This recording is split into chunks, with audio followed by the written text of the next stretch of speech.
Pas de souci. Du coup, très Parfait. bien. Donc, Ben, vous pouvez partager votre écran. oui, je vais faire ça tout de suite.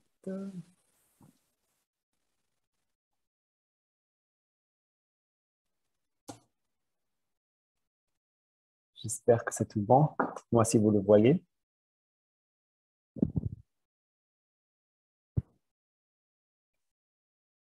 Allô?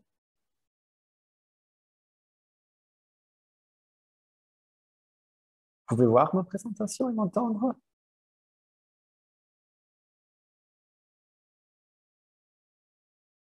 Mhm. Bonjour. On voit bien votre Oui, présentation. vous voyez bien. OK, vous voyez et Oui, vous m'entendez. OK, dans ce cas, désolé pour le petit. vous pouvez y aller. Ah, merci beaucoup, oui. Ben, merci beaucoup pour l'introduction déjà. Du coup, oui, Emmanuel Painke. Moi, je suis cofondateur de 3 et 8. On est une startup basée à Montréal. Et en fait, là, oui, merci pour l'invitation de pouvoir parler ici au Forum d'innovation. Et notre startup 308, ce qu'on fait en fait, on fabrique du hardware, des puces accélératrices pour l'intelligence artificielle. Et tout ceci fait en photonique sur silicium. Et vraiment avec l'idée de faire des calculs avec de l'optique, avec la lumière, à la vitesse de la lumière, et de ce fait à venir avec une nouvelle solution pour exécuter des différentes applications en intelligence artificielle. Maintenant, pourquoi l'intelligence artificielle? C'est d'un côté, je pense, tout le monde est assez conscient que l'intelligence artificielle aujourd'hui est très importante. C'est un grand sujet. Et même ça se reflète très bien dans le premier graphe là, que je montre qui montre en fait l'utilisation de l'intelligence artificielle au sein de Google. Et en fait, eux, toute leur utilisation, leur besoin d'intelligence artificielle double tous les 3 à 4 mois, ce qui est assez phénoménal comme croissance et aussi une croissance quasi jamais vue dans tout le domaine des calculs, des ordinateurs, des processeurs. Et cette croissance aussi rapide, aussi phénoménale, vient aussi avec une certaine demande de hardware, demande de substances avec lesquelles exécuter cela. Et là, c'est aussi le problème qui vient avec, car si on continue cette croissance, c'est bien prévu que d'ici quelques années, la consommation totale de l'énergie liée à l'intelligence artificielle devient vraiment dominante dans la consommation totale d'électricité mondiale. Et ça montre clairement qu'il y a un certain besoin de nouvelles innovations, de nouvelles solutions, parce que sinon, ça va tout simplement pas être possible si on n'a que les ressources d'aujourd'hui. Et une des solutions, c'est vraiment trouver de nouveaux hardware qui est bien plus performant, qui consomme beaucoup moins d'énergie. Et la première approche, qui est essentiellement faite encore aujourd'hui, c'est d'utiliser l'électronique digitale.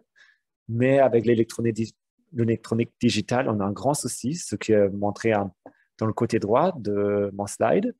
Et en fait, l'énergie, dans tous les puces des processeurs digitaux, ils ont vu comme une énorme croissance si on pense ce qui s'est passé depuis les années 80 jusqu'à aujourd'hui. Et tout a été prédit par ce fameux Moore's Law, à quel point que ça va continuer à croître. Mais en fait, tout est en train un peu de stagner. Et une des grandes raisons, c'est qu'on ne peut pas faire beaucoup plus petit en électronique. Et l'autre chose, que la quantité de chaleur, d'énergie consommée par surface est proche de ses limites. C'est-à-dire, avec une certaine taille de processeur ou de puce, on ne peut pas mettre plus d'énergie dedans. Et de ce fait, la seule manière, comment ça se passe aujourd'hui, pour faire des systèmes plus complexes, plus performants, c'est au lieu d'utiliser un processeur, on va commencer à utiliser deux, à utiliser quatre, à aller utiliser un data center entier. Mais ces approches viennent aussi avec certaines difficultés. Alors, c'est pas juste aussi simple qu'on peut juste mettre plusieurs processeurs pour résoudre les problèmes. Il y a aussi certaines autres approches un peu plus innovantes, mais tout de fait, tout compromis, on a quand même une grande différence entre ce qu'on peut produire avec le digital aujourd'hui et ce qu'on prévoit dans le futur et ce que demande l'intelligence artificielle. Et de ce fait, il faut vraiment un nouveau paradigme pour permettre à cette demande croissante de l'intelligence artificielle et un des paradigmes potentiels, comment changer, c'est de faire du calcul optique. Et en fait, là, pourquoi le calcul optique ou pourquoi est-ce qu'il est bien pour l'intelligence artificielle? L'essentiel de l'intelligence artificielle telle utilisée aujourd'hui par l'industrie, c'est en termes de maths, c'est des multiplications de matrices. C'est-à-dire quand une caméra, là dans cet exemple, va regarder la circulation et veut identifier si c'est une voiture ou pas, en fait, ce qui se passe dans un processeur, c'est de la multiplication de matrices essentiellement et pas beaucoup d'autres choses. Et il se trouve que l'optique est vraiment très, très adaptée pour faire des calculs matriciels ou comme on appelle aussi algèbre linéaire. Et ces calculs, en fait, dans l'optique, vont être efficaces et surtout, c'est très, très rapide, vont être à la vitesse de la lumière. Et on peut tout à fait faire l'analogie, là, ici, avec la fibre optique ou l'Internet, qui avant était sur du cuivre, des câbles via DSL, aujourd'hui est tout optique. Et à l'intérieur du processeur, la manière d'accélérer le calcul est assez équivalente à cela en passant du digital vers l'optique. Maintenant, avec tout ça, ça c'est vraiment la grande idée, disons, c'est ce qu'on est en train de fabriquer et les raisons pourquoi aussi l'optique est vraiment tellement plus performant et ce qu'on veut atteindre, c'est une fois dans notre processeur, on va faire le calcul de matrices entières, de calculs assez complexes d'un coup. Alors, c'est pas séquentiel, mais c'est vraiment la lumière propage à travers tout le processeur et là, le calcul se passe dans une simple itération. En plus, on a à l'intérieur de notre processeur, on utilise la mémoire optique, ce qui est un concept qu'on a apporté sur le marché. Et c'est comme les calculs se passent à l'intérieur de cette mémoire, ce qui nous permet d'avoir une très, très faible consommation d'énergie. Et un autre des grands composants clés, c'est comment amener l'information, et ça, c'est cette conversion D2O, comme on l'appelle, du domaine digital électronique vers l'analogue optique. Et c'est comment amener l'information qui vient quand même d'un monde digital dans notre processeur optique de manière la plus rapide et la plus efficace. Et tout ça ensemble fait qu'avec ce calcul optique analogue ici, on peut faire à une fréquence bien, bien supérieure de ce qui se passe en électronique. L'efficacité en énergie est considérablement meilleure et surtout si au niveau latence, on peut attendre 3 ordres de grandeur plus courts qu'en électronique. Pour soutenir ça avec quelques nombres, en fait, la fréquence, c'est vraiment le plus flagrant et le plus facile à comprendre que fait la différence entre l'électronique et l'optique. Et en fait, les processeurs tels qu'on les connaît, tels qu'ils sont dans tous les ordinateurs, depuis une quinzaine d'années, rien ne dépasse les 3 gigas. Et c'est vraiment lié à cette densité d'énergie qui est possible à mettre dans une carte électronique. D'où en optique, tout ce qui est utilisé en télécommunication, il y a déjà pas mal de produits qui fonctionnent à 50 gigas, qui vont au-delà, qui s'approchent aujourd'hui des 100 gigas. Et là, il y a une marge énorme de faire tourner tout simplement le moteur bien, bien plus rapide. Les autres paramètres, c'est vraiment la latence qui est énormément plus courte en optique. On a une plus faible consommation d'énergie. Et une autre chose dont je veux parler un peu, c'est vraiment ce fait du multiplexage. Et en fait, c'est en électronique, on a un cuivre qui va guider le courant. Il y a un courant qui peut être dessus. D'où en optique, on est capable de mettre plusieurs informations parallèles, ce qui s'appelle du multiplexage. Et en fait, ça va être de telle manière qu'on aura plusieurs longueurs d'onde qui peuvent passer à travers du même guide de lumière, alors qu'il peut être par exemple une fibre optique. Et avec ça, se dit qu'on peut mettre juste autant de fois de plus d'informations à travers du système comme on a de longueur d'onde. Et ce qui permet vraiment un avantage aussi considérable comparé à l'électronique, qui est juste par la physique pas possible en électronique. Maintenant, si on regarde des produits existants, alors on n'est bien sûr pas les seuls qui essayent de faire telle chose. Comme j'ai dit, l'approche la plus classique, c'est quand même le digital. Alors, le plus grand, c'est NVIDIA. C'est clairement le leader du marché qui fait des cartes graphiques. Intel est assez présent aussi. Il y a plein de startups qui font un énorme progrès sur du hardware spécialisé dédié à l'intelligence artificielle. Et en total, ils sont certainement plus qu'une centaine de startups qui ont vraiment levé des fonds très considérables, qui ont montré des produits très intéressants. Et il y a énormément d'intérêt dans ce domaine. Mais tout ceci dit, ils sont toutes ces entreprises confondues qui font de l'électronique digitale. Il n'y a encore aucune qui a franchi cette barrière des 10 tops per watt, comme je montre ici. Tops per watt, c'est vraiment une manière de l'efficacité énergétique de la puissance du calcul. Alors, tops, c'est disons, des opérations, la quantité de calcul que fait un processeur, les watts de la consommation d'énergie. Et alors, en gros, un critère d'efficacité de puissance. Et pour autant, il y a beaucoup d'applications modernes qui ne sont pas possibles sans atteindre ces plus hautes performances. Et c'est juste le fait qu'il y a autant de startups qui font quand même des progrès énormes, où aucune n'a réussi à dépasser cette limite. On peut se poser question s'il ne faut pas vraiment un nouveau paradigme pour faire des processeurs plus performants que cela. Et un des autres paradigmes, c'est de passer du digital vers le monde analogue. Et là, en électronique, il y a le plus fameux des représentants, c'est MIFIC. Et eux, ils font en fait l'analogue électronique et ils sont clairement dans le haut de toute la concurrence. Et ils ont aussi montré leur premier produit là récemment et qu'ils arrivent quand même à avoir des processeurs très performants. Et ce qui montre clairement l'intérêt de passer dans le domaine analogue pour des calculs qui deviennent de plus en plus complexes.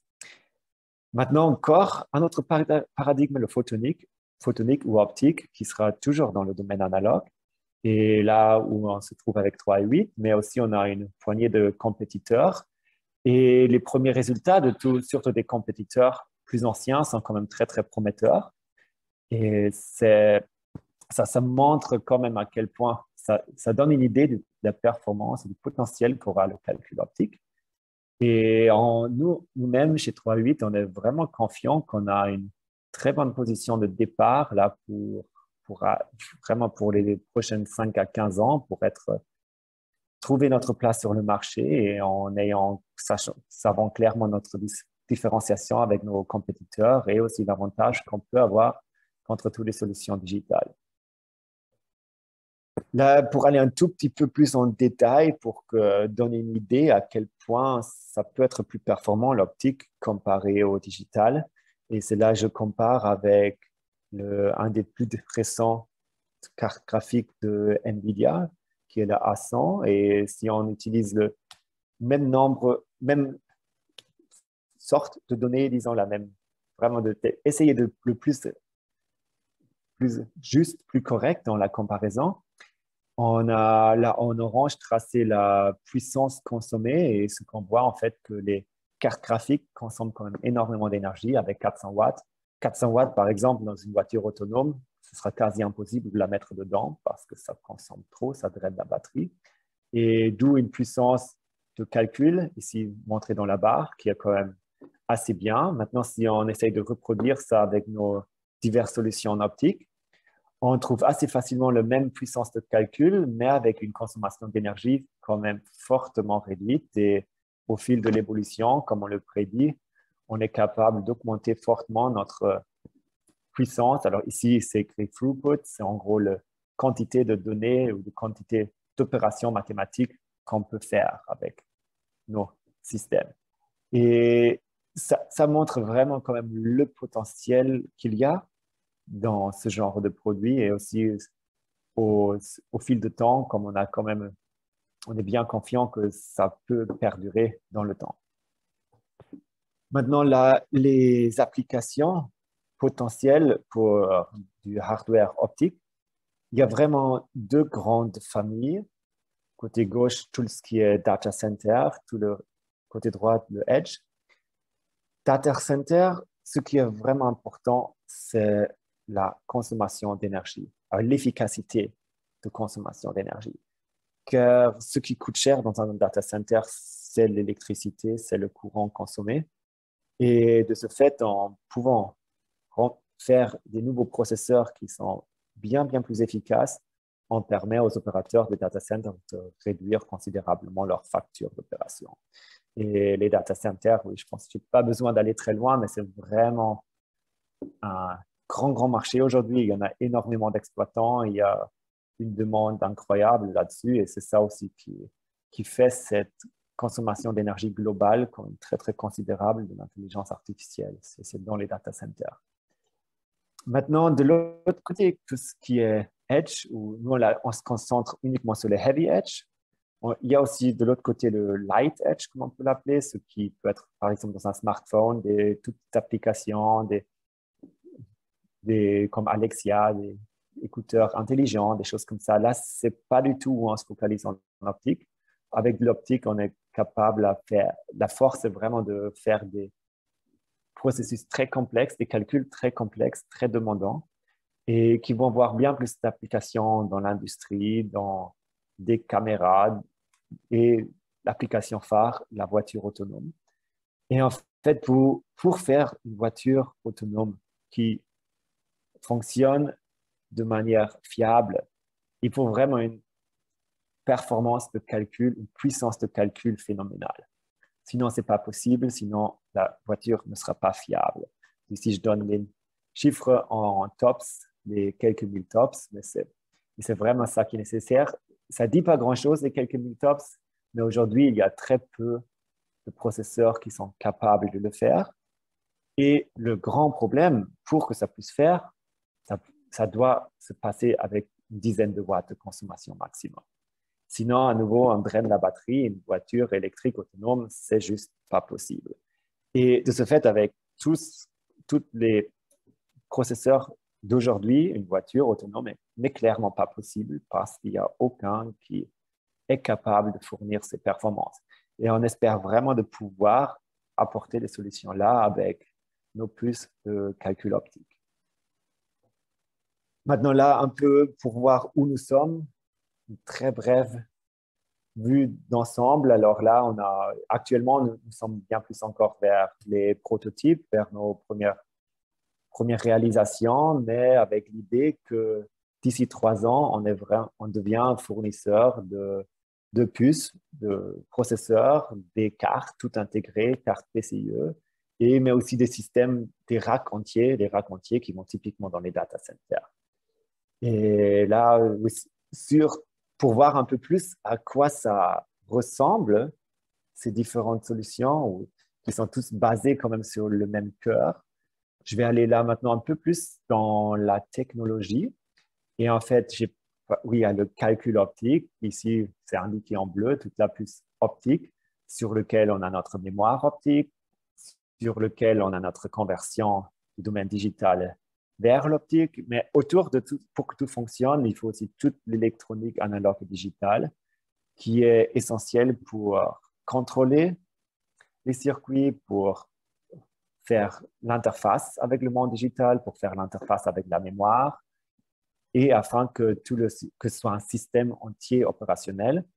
Et aussi dans tous ces travaux, on travaille quand même fortement, c'est une forte collaboration, c'est surtout avec George Washington, l'université, et avec l'université de McGill ici à Montréal, et pour vraiment avoir accès aux meilleures technologies du monde. Et là, je vais aller encore un peu plus en détail sur deux domaines qui touchent assez d'électronique, comme ici au forum microélectronique. Et là, c'est comment faire entrer et sortir l'information. Alors, d'un côté, la conversion électro-optique, qui, d'habitude, on a de l'information stockée dans une mémoire, disons de la SRAM, qu'il faut amener dans le processeur. Classiquement, ça se passe avec un DAC, conversation digitale analogue, et un modulateur optique, le EOM. Nous, à notre propre solution, car ce qui est nécessaire, c'est très rapide, fiable, avec la bonne résolution et à faible puissance, à faible consommation. Et si on part sur le chemin classique, c'est vraiment l'élément qui limiterait le système. Et de ce fait, je vais aller juste après un peu plus en détail dans cette conversion de signal à l'entrée. Et de même à la sortie, on a un détecteur, le PD pour photodiode, le TIA, ADC et retour à la mémoire. Et de fait, beaucoup de notre savoir-faire, c'est vraiment aussi dans ces conversions de signal. Commençons par la conversion digitale à optique. C'est digital optique où on utilise la sommation cohérente, le principe pour avoir vraiment une modulation du signal avec de 50 à 100 gigas. Et l'idée, c'est de ramener des informations de la mémoire à la plus haute fréquence possible avec une faible consommation afin de faire tourner un processeur optique qui peut tourner au-dessus de 50 gigas. Et c'est vraiment essentiel de pouvoir délivrer ces performances à l'entrée du système. Et là aussi, vous voyez une petite image de notre puce telle qu'on l'a fabriquée. Et de l'autre côté, ensuite, oui, à la sortie, détecteur, TIA, ADC, sur les tous où on a des solutions qui fonctionnent vraiment à très, très haute vitesse afin de pouvoir ramener tout le signal qui vient du calcul optique pour le restocker dans la mémoire et sortir des résultats, en fait. C'est sortir des résultats d'inférence d'intelligence artificielle. Maintenant, pour mettre tous ensemble, pour en faire un système complet, on va devoir intégrer, ou on est en train d'intégrer tous les différents composants. Alors, il y a en particulier tout ce qui est électronique, j'ai montré, tout ce qui est optique. Il y a plusieurs possibilités, là, comme ici, montrer le 3D packaging, où on va mettre l'électronique au-dessus de l'optique. Et l'idée, c'est toujours de mettre l'électronique et l'optique au plus proche ensemble pour réduire des pertes, pour réduire des délais, réduire la consommation optique, consommation électronique, et afin vraiment d'avoir les meilleures performances possibles. Et c'est de telle manière, il y a vraiment la majorité des systèmes qui sont intégrés ensemble, aussi les lasers, les sources de lumière dont je n'ai pas parlé pour l'instant, mais ils sont aussi intégrés d'une manière similaire afin de vraiment de créer un processeur et pas juste un calculateur optique séparé qui n'est pas intégré dans un produit. En allant plus loin, il y a aussi d'autres manières comment intégrer le tous ensemble sur une simple puce. Et oui, pour venir à la prochaine étape, en fait, je vous ai montré un peu ce qui se passe au niveau des composants électroniques et optiques, mais pour avoir l'ensemble de produits, il manque encore tout le troisième pilier dont je n'ai pas parlé pour l'instant, qui est le software. Et en fait, chez 3.8, on développe vraiment le software qui est du SDK de base, qui contrôle tout simplement toute notre électronique, notre optique, mais qui doit aller jusqu'aux frameworks très classiques qui sont utilisés en intelligence artificielle, comme le ONNX. Et l'idée, c'est vraiment que n'importe quel ingénieur qui travaille avec l'intelligence artificielle, qui doit programmer du hardware, n'a pas du tout besoin de savoir qu'il y a un processeur optique derrière. En fait, c'est vraiment primordial que tout le software, cette étape intermédiaire est disponible au client afin d'avoir l'intégration la plus facile pour lui. Et là, pour conclure un peu, je vous ai montré plusieurs aspects des composants sur lesquels on travaille. Et ce qui est vraiment intéressant, on travaille surtout sur les technologies vraiment de pointe, si ce soit en photonique, sur les modulateurs, détecteurs, vraiment à très haute vitesse. Tout ce qui est électronique de très haute vitesse, comme les TIA, ADC, et tout optimisé pour notre utilisation. De même, toute l'architecture, l'intégration des différents composants et aussi tout le software qui vient vraiment du software de base aux applications les plus complexes de l'intelligence artificielle. Et de ce fait, oui, cette petite pub, si quelqu'un a envie de travailler dans ces technologies vraiment de pointe, n'hésitez pas de me contacter. On est toujours à la recherche. Et oui, au final, là, pour montrer l'équipe que nous sommes, c'est moi, un des cofondateurs. Et sinon, je travaille avec Mike, qui est notre PDG, et Mohamed, le deuxième cofondateur. Ça, c'est l'équipe clé ou l'équipe initiale de l'entreprise, en plus de tous les ingénieurs. Et ensuite, nos consultants extérieurs sont surtout le travail avec les professeurs Volker Sorger et Odile Boiron-Ladouceur, avec lesquels on travaille sur beaucoup de projets de recherche, sur des nouvelles technologies et bien sûr aussi le PDG de Tandem Launch, de l'incubateur où nous sommes nés. Je tiens à vous remercier et oui, pour la petite anecdote de ce que veut dire 3 et 8. Pour ceux qui ne savent pas, c'est 3 et 8, c'est une fois c'est pour la vitesse de la lumière et l'autre l'hexadécimal de 1000. Merci beaucoup et je suis là pour vos questions. Merci beaucoup, monsieur. C'est très, très intéressant comme sujet. On a plusieurs questions dans le chat. Je vais y aller avec la première qui dit: aujourd'hui, on parle beaucoup des ordinateurs quantiques pour leur puissance de calcul. Quelle différence y a-t-il entre le calcul photonique et le calcul quantique? Les utilisations sont-elles les mêmes? Oui, la dernière question, c'est déjà la réponse. En fait, alors, la physique est très différente, ce qu'on fait, et aussi ce qui est possible avec un calcul optique et quantique est très différent. En fait, le calcul optique, on va vraiment se concentrer sur des applications très classiques de l'intelligence artificielle, d'où un calcul quantique est capable de résoudre des problèmes physiques très, très complexes.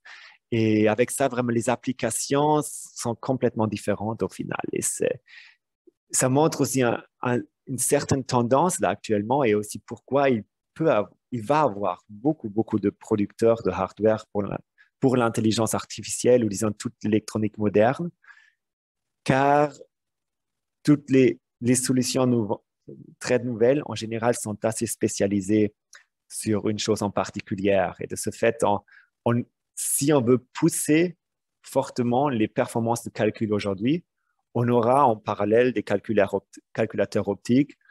Par exemple, trouver des solutions comme aller le plus vite de A à B, c'est un calculateur quantique qui est juste parfait. Pour reconnaître une voiture dans la circulation, un calculateur optique va être parfait. Pour le smartphone, ça va être un calculateur digital qui va être parfait.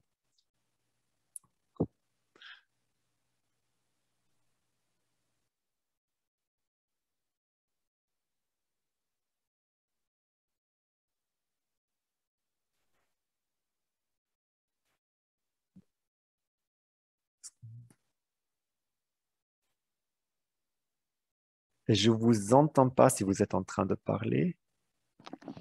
Est-ce que vous m'entendez? Bon. Oui, là, c'est bon. Donc, on a une question dans le chat qui demande quelle est la différence de prix versus NVIDIA? La différence de prix, c'est comme j'ai montré, nous prévoyons d'avoir des produits d'ici 3 ans. Et le prix, c'est la même ordre de grandeur, en fait. Et voire même, on va toujours essayer de faire moins cher. Il y a une bonne raison pourquoi le croire. Et en fait, si on réfléchit à la production en volume des puces, les technologies qui sont utilisées pour les puces optiques sont beaucoup moins chères que les technologies utilisées pour l'électronique de pointe. Et de ce fait, on s'espère quand même d'avoir des coûts de production beaucoup plus faibles. Merci beaucoup. On a une dernière question qui dit: est-ce que la latence des composantes électroniques digitales auxquelles ne limitera pas la performance des puces optiques? Alors, dans les performances que j'ai montrées, tout ceci est pris en compte. Et de ce fait, oui, ça limite. C'est pour ça qu'on n'a pas un facteur 1000 dans la puissance de calcul au final. Mais néanmoins, même malgré cette limite, on peut toujours être bien supérieur avec de l'optique. Et aussi, dans un futur un peu plus lointain, on peut tout à fait s'imaginer d'avoir comme entrée du signal optique. Et en fait, il y a beaucoup de raisons pourquoi croire que ça va arriver plus ou moins bientôt. Comme les fibres optiques sont de plus en plus déjà utilisées à l'intérieur de processeurs, à l'intérieur des data centers pour communiquer d'une carte à l'autre. Et la tendance est claire que ça avance de plus en plus et ça va de plus en plus profond, plus proche des calculs directs. Et l'étape suivante logique, c'est d'avoir direct le signal optique qui entre dans nos calculateurs. Et dans ce cas, il y a plus la latence des composants électriques qui entrent. Merci beaucoup. Donc, il y a beaucoup de commentaires là. Thank you for your nice presentation. Présentation très intéressante. Présentation extrêmement intéressante. Merci. Donc, on vous remercie énormément. Et puis, je vous souhaite une excellente fin de journée. Pour ceux qui sont avec nous, je vous invite à rester. Il y aura une présentation dans quelques minutes. Donc, merci beaucoup encore, Emmanuel. Merci à vous et bonne journée.